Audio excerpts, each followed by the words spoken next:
Welcome to my channel জিন্দেগি কা সফর with Debapriya. বন্ধুরা, তোমরা সকলে কেমন আছো? আমিও খুব ভালো আছি। আপাতত আমি এখন জ্যামে আটকে পড়ে আছি। হ্যাঁ, আজকে আমি তোমাদের সকলের সাথে একটা ছোট্ট মিনি ব্লগ শেয়ার করছি। আজকে দিনের গল্প। এই দেখো, একটা নতুন ব্যাগ কিনেছি। এটা আমি বেড়াতে নিয়ে যাব। কোথায় বেড়াতে যাব দেখতে থাকবো। Suspense suspense. তো এখন আমি এনআরএসের সামনে শিয়ালদা চত্বরে আছি।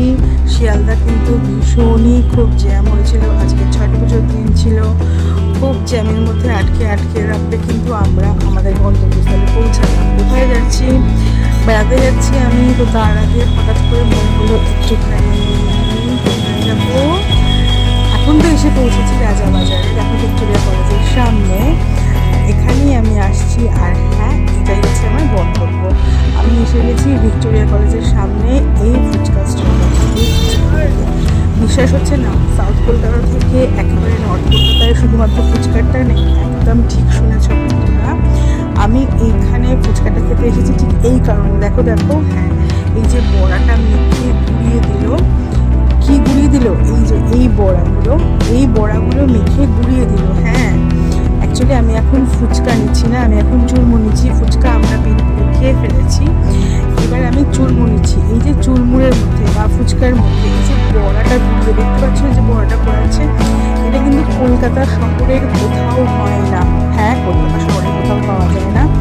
একমাত্র রাজাবাজারে ভিক্টোরিয়া কলেজের সামনে এইখানেই কিন্তু এই ফুচকাগুলোতে বড়া গুঁড়ো করে দেওয়া হয়। আর এগুলোকে তোমরা দই বড়াও বলতে পারো। তো প্রচণ্ড ভালো খেতে হয়। তো এটার জন্যই কিন্তু আমি বারবারে ফিরে আসি। একটা সময় ছিল যখন কলেজ টাইমে, তারপরে আমার বিভিন্ন কারণে বন্ধ হচ্ছে, আমাকে এখানে আসতে হতো। তো সেই কারণে আমি এক্সপ্লোর করেছিলাম এই জায়গাটা সম্বন্ধে। তো এখন আমি এখানটাকে ছাড়তেই পারছি না। তো শুধুমাত্র ফুচকা খেতে শিয়ালদায় আসবো এটা তো ভাবাই যায় না। তো টুকটাক একটু কেনাকাটা করলাম। চলে এসেছি শাড়ি দোকানে। লাল রঙের শাড়ি কিনবো। দেখো কত সুন্দর সুন্দর শাড়ি আছে। আর এই দোকানটা কিন্তু অনেক পুরোনো একটা দোকান।